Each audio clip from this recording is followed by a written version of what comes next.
और हमारी जनरेशन के साथ प्रॉब्लम ये है कि आप 55-56 बोलेंगे तो ये इधर किसी को समझ में ज्यादा नहीं आता है, और अगर आप 56 बोलेंगे तो मतलब हम लोग देखा जाए तो हिंदी हम लोग अलग ही उस पे हैं। मोरल की बात है, राइट। आपका अगर मोरल अच्छा है, बचपन से आपको ऐसा सिखाया गया है कि भैया इंडिया है आपकी कंट्री, आपको इसके लिए सब कुछ करना है, तो आप बोलोगे भाई मेरी मातृभाषा है। और जिसको ऐसा है नहीं, भाई मैं अपने देश के लिए जान नहीं दे सकता, मैं जस्ट एक एग्जांपल दे रहा हूँ, राइट।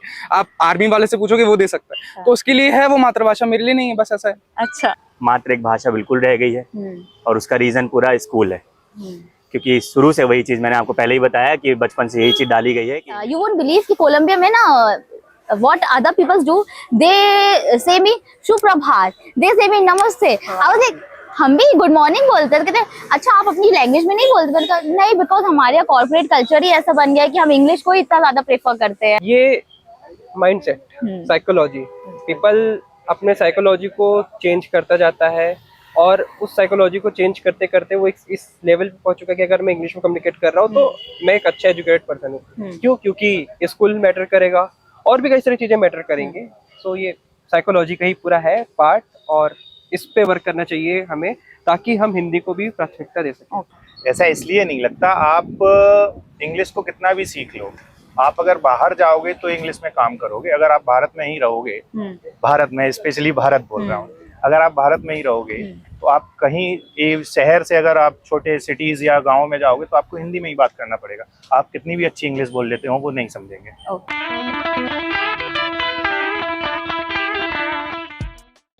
जैसा कि आप सभी को पता है कि हिंदी दिवस प्रत्येक वर्ष 14 सितंबर को मनाया जाता है। 1953 को पहला हिंदी दिवस मनाया गया। 1949 में ये डिसाइड किया गया कि हिंदी को राजभाषा घोषित कर दिया जाए, क्योंकि ज्यादातर क्षेत्रों में हिंदी भाषा बोली जाती थी। पर आज हम हिंदी का उतना सम्मान, उतनी इम्पोर्टेंस नहीं देते। आज लोगों को जॉब चाहिए, नौकरी नहीं, सैलरी चाहिए, वेतन नहीं। इससे ही कुछ रिलेटेड क्वेश्चंस मैं लोगों से पूछने आई हूँ और उनके जवाब आपको सुनाने आई हूँ। चलिए वीडियो स्टार्ट करते हैं, बट उससे पहले हमारे चैनल को सब्सक्राइब, वीडियोस को लाइक, शेयर और बेल आइकन प्रेस करना ना भूलें, क्योंकि जब भी होगी हमारे कैटलिस्ट टॉक में विभाग बकबक तो आपके फोन में होगी दस्तक। पहला सवाल आपसे ये है कि आप जॉब करती हो, राइट? यस। अगर किसी ने हिंदी में इंटरव्यू दिया बहुत अच्छा, और किसी ने अगर इंग्लिश में इंटरव्यू दिया बहुत अच्छा, तो कंपनी किसे हायर करने वाली है और ऐसा क्यों? अगर देखा जाए तो कंपनी हायर करेगी उस इंसान को जिसने उसका सही और एक्यूरेट आंसर किया है, और उसके बाद भी एक डिपेंड करता है उसकी रिक्वायरमेंट। जैसे कुछ कंपनीज होती हैं जो क्लाइंट स्पेसिफिक होती है, अब उनके लिए कुछ पोजीशंस होती हैं, कुछ होते हैं जो हमें डायरेक्टली क्लाइंट को फेस करना। क्लाइंट अगर हमारा यूएस बेस्ड है, जिसको इंग्लिश का नॉलेज है, तो अब आपके पास बहुत अच्छा आंसर है बट आप उसको रिप्रेजेंट नहीं कर पाओगे, तो हमें क्या करना पड़ेगा? इंग्लिश वाले को हायर करना पड़ेगा कि उसको हम सिखा देंगे। बट अगर हमारे पास कोई ऐसा जॉब टाइटल है, कोई ऐसी पोजीशन है जो स्पेसिफिक नहीं है, क्लाइंट स्पेसिफिक, हमें वर्क रिलेटेड एक्सपीरियंस चाहिए, तो हम किसको हायर करेंगे? जिसका नॉलेज अच्छा है। तो ये डिपेंड करता है आपकी जॉब पोजीशन, आपका जॉब टाइटल, आपको क्या मिलने वाला है। कंपनी के पर्सपेक्टिव में बात करूं तो कंपनी प्रेफर करती है इंग्लिश कैंडिडेट को, एंड रीज़न उसका ये है कि जो क्लाइंट इंटरेक्शन होता है हमारे कॉर्पोरेट में, लाइक क्लाइंट से बात करनी होती है, यूएस के और यूके के क्लाइंट्स है, तो उनसे डायरेक्ट इंटरेक्शन हो सकता है कि एज ए एम्प्लॉय हमको करनी पड़ सकती है। इसलिए दे प्रेफर, मतलब वो प्रेफर करते हैं कि वो इंग्लिश कैंडिडेट को हायर करें। फर्स्ट ऑफ ऑल आपको बोला ही गया है कि जॉब डिफर करता है, जॉब मैटर्स करता है, क्योंकि अगर आप किसी सेल्समैन की जॉब पे जाते हो और वहाँ पे इंग्लिश की नीड नहीं है, तो you can go with Hindi, it's okay. But the thing is, अगर आप आईटी सेक्टर को देखो या जिस सेक्टर में हम वर्क कर रहे हैं, सो वी डोंट, मतलब हमारे पास जो क्लाइंट्स होते हैं जिनसे हमको बात करनी होती है, वो हिंदी समझ नहीं पाएंगे, क्योंकि वो इंडिया के तो रहते नहीं, वो रहते हैं दुनिया के मल्टीपल लोकेशन से। वो मल्टीपल लोकेशन इटली हो, फ्रांस हो, यूएसए हो, दुबई हो, तो उनको तो एक लैंग्वेज जो आता है, जो कॉमन होती है हर किसी में, वो इंग्लिश होती है। तो दैट्स वाई वो पीपल जो भी होते हैं वो आपको प्रेफर करते हैं कि आप इंग्लिश बोलो या फिर आप हिंदी बोलो। ये कंपनी पे डिपेंड करेगा, क्योंकि कंपनी के पास मोस्टली प्रोजेक्ट इंग्लिश वाले रहते हैं, तो वो इंग्लिश वाले को प्रेफर करेंगे। अगर कंपनी के पास कोई इंटरनल प्रोजेक्ट रहता है, इंडिया का प्रोजेक्ट रहता है, नॉट इन साउथ, नॉर्थ का प्रोजेक्ट रहता है, तो हिंदी वाला भी अगर चलेगा, उनके पास अच्छी नॉलेज होगी तो। ओके, जापान, चाइना, फ्रांस में सब अपनी अपनी लैंग्वेज में काम कर रहे हैं, आगे बढ़ रहे हैं, पर इंडिया में ऐसा माइंडसेट क्यों है लोगों का कि हम अपनी लैंग्वेज में ग्रोथ नहीं कर सकते? एक्चुअली जापान, चाइना वगैरह में प्रॉब्लम वो नहीं है जो इंडिया में है। इंडिया की जो प्रॉब्लम है वो है बिकॉज हम ब्रिटिश के अंडर रूल के अंडर थे, तो ब्रिटिशर्स ने हमारे अंदर इंग्लिश का इतना ज़्यादा इम्पैक्ट डाला जिसकी वजह से हमने इंग्लिश को अपने से सुपीरियर माना और हम वो सुपीरियोरिटी के चक्कर में जो इंडियंस है अपनी हिंदी लैंग्वेज को भूल करके इंग्लिश को ज़्यादा प्रमोट करने लगे। बट मैं इसका एक आपको बेनिफिट भी बताऊंगी। जैसे कि मैं कोलंबिया गई थी तो वहाँ के जो कोलंबियन पीपल है उनकी जो नेटिव लैंग्वेज है वो स्पेनिश है, तो they were like very few people were able to talk in English, but being Indian हमारे लिए हिंदी भी उतनी इम्पोर्टेंट हो जाती है और हमें इंग्लिश का भी उतना ज्यादा नॉलेज है, तो हमने कोप अप करने के लिए बहुत आसानी हुई। तो अगर हमें इंग्लिश का नॉलेज है तो हम इंडिया के बाहर जाने के लिए हम बहुत इजीली कोप अप कर सकते हैं। ये एक अच्छी चीज है। आप अगर मेरा मानना पूछे मैम, तो मेरा मानना ये है कि इट्स नॉट अबाउट, मतलब ये सिर्फ लोगों के उसमें नहीं है कि लोगों ने सोच लिया कि हम अगर हिंदी में ग्रो करेंगे तो हम ग्रो नहीं कर सकते, इंग्लिश में ज़्यादा चांसेस हैं। जापान, फ्रांस, जर्मनी जो कंट्रीज़ हैं वहाँ के लोगों को लाइक वहाँ पे सरकार ने वो कर रखा है कि लाइक आपको लोकल लैंग्वेज यूज़ करनी है। अगर आप यहाँ पे बैठ के अगर आप अप्लाई भी करते हैं तो वहाँ पे रिज्यूमे में भी वहाँ उनके जॉब डिस्क्रिप्शन में लिखा रहता है कि आपको फ्रेंच लैंग्वेज या फिर जापानीज लैंग्वेज आनी चाहिए। पर आप कोई भी आप इवन आप यहाँ पर देखेंगे जैसे बड़े बड़े कॉरपोरेट्स हो गए या फिर किसी भी प्राइवेट सेक्टर की जो जॉब होती हैं भारत में, वहाँ पे ज़्यादातर प्रेफर क्या कहता है, वहाँ पे लिखा ही रहता है कि आप नहीं पर्सन शुड बी फ्लुएंट और गुड इन इंग्लिश। तो ये रीज़न है। रीज़न क्या हो सकता है कि वो पेरेंट्स की जो साइकोलॉजी है अभी के समय पे वो चेंज हो चुकी है और लोगों का माइंडसेट ऐसा हो गया कि इंग्लिश अब कंपलसरी हो गई है। इंग्लिश मस्ट कंपलसरी हो गया है, आपको इंग्लिश में ही बात करनी आनी चाहिए। अगर आप हिंदी में बात करते हो तो आपको बोला जाता है कि आपको इंग्लिश नहीं आती।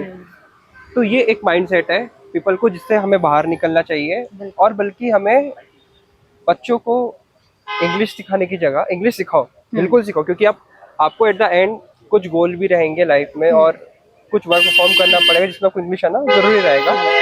बट अभी के लिए बच्चों को, पेरेंट्स को बच्चों पे थोड़ा फोकस देना चाहिए कि आप हिंदी सीखें। नहीं देखो, ग्रोथ रुकेगी नहीं। जापान, जर्मनी, फ्रांस, इनका सीन क्या है, इनके जो प्रोजेक्ट्स है ना वो इंटरनल प्रोजेक्ट्स हैं, लोकल प्रोजेक्ट्स हैं, तो they can work on their own language, वो अपनी भाषा में काम कर सकते हैं। बट इंडिया में अभी सीन क्या है, आपको मैं एक सिनेरियो बता देता हूँ। अपने इंडिया में 20+ लिस्टेड लैंग्वेजेस हैं, 20 से ज़्यादा लैंग्वेज है अपने पास ऑफिशियली। अनऑफिशियली वो मोर देन 100 हो जाती हैं। अगर अपन नॉर्थ में जाएंगे तो Hindi is enough, but upon south में जाएंगे तो more than 5 language in south है।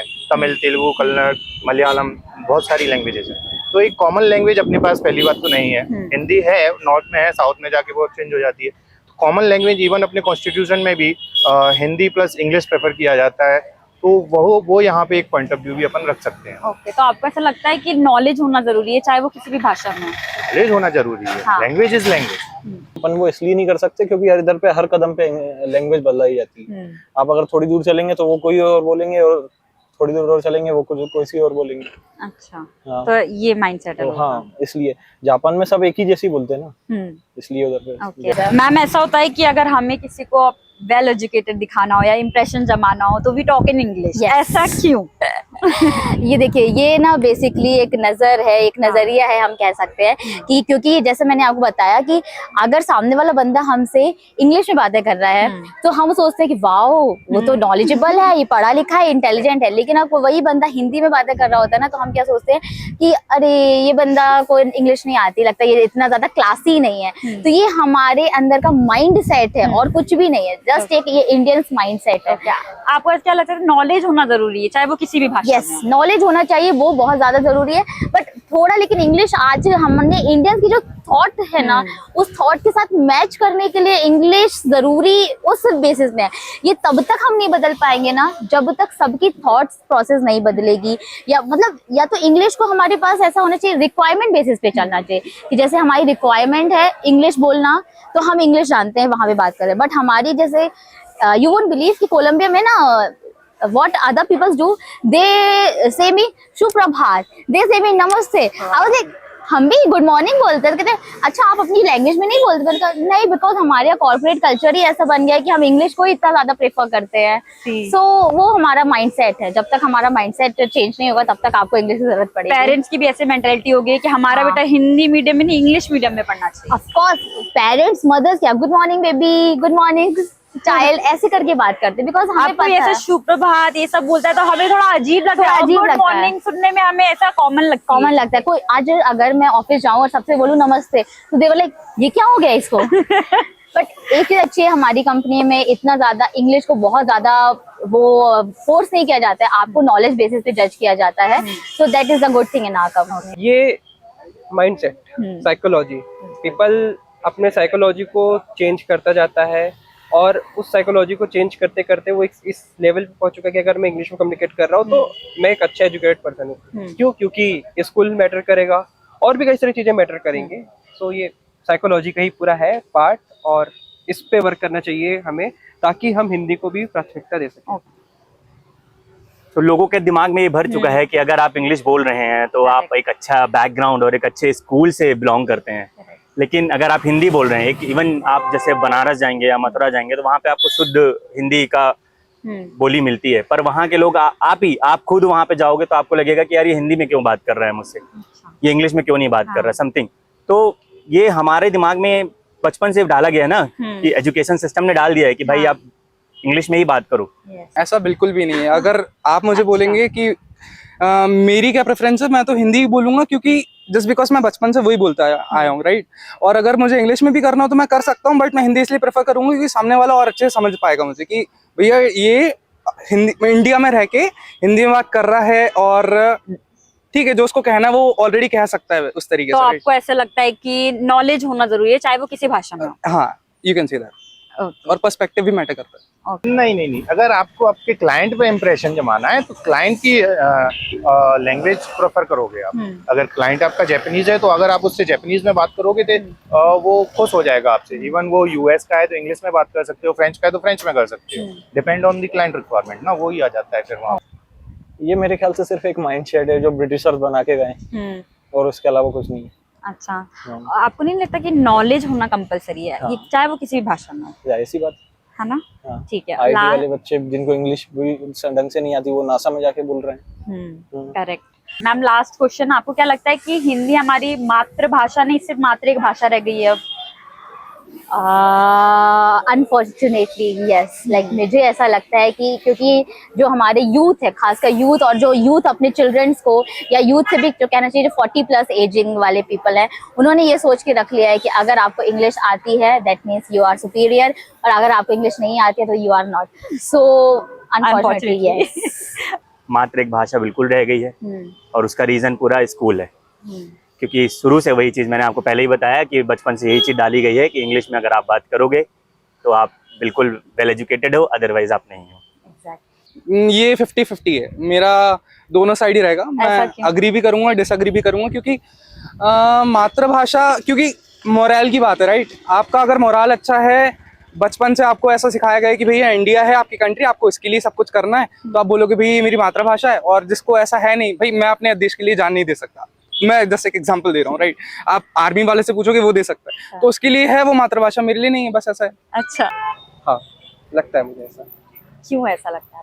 वही कि हम अपनी साइकोलॉजी को चेंज कर नहीं रहे हैं, हम अभी भी एक साइकोलॉजी बिल्डअप होते हुए आए हैं, उस साइकोलॉजी पे जी रहे हैं, और वही एक रीज़न है अभी तक के समाज में हमारे कि हम हिंदी को प्राथमिकता देते नहीं हैं। अभी आप स्कूल में भी देख लो तो आपको हार्डली 10th क्लास तक ही हिंदी रहेगा और एक सब्जेक्ट ही हिंदी रहेगा।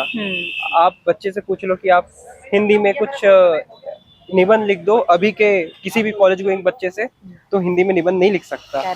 क्यों? रीजन वही है कि people are not aware of their own things, हम दूसरी चीजों पे फोकस रहते हैं। नहीं, ऐसा मुझे बिल्कुल भी नहीं लगता।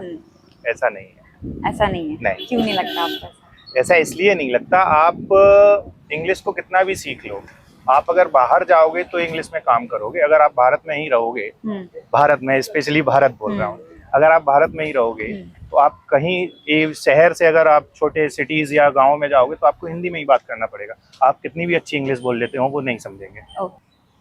वो सिर्फ एक भाषा रह रह गई है, हाँ अब कोई वैल्यू नहीं है। हाँ। ऐसा क्यों लगता है आपको? ऐसा इसलिए क्योंकि ये ऑफिशियल जगहों पे अब ज्यादा यूज नहीं होती है। अगर आप गवर्नमेंट ऑफिस में ही जाओ उधर पे ही ये यूज हो रही है, और वो भी ऐसी हिंदी नहीं, मतलब शुद्ध हिंदी जो आपको शायद समझ में ही नहीं आएगी। और हमारी जनरेशन के साथ प्रॉब्लम ये है कि आप 55-56 बोलेंगे तो ये इधर किसी को समझ में ज्यादा नहीं आता है। और अगर आप 56 बोलेंगे तो मतलब हम लोग देखा जाए तो हिंदी हम लोग अलग ही उस पे हैं। अच्छा, ना प्रॉपर हिंदी पे ना प्रॉपर इंग्लिश पे। ओके। तो आपने लोगों की राय सुनी, उनका मानना है कि नॉलेज होना जरूरी है, चाहे वो किसी भी भाषा में हो, और हमें हिंदी के महत्व को नहीं भूलना चाहिए।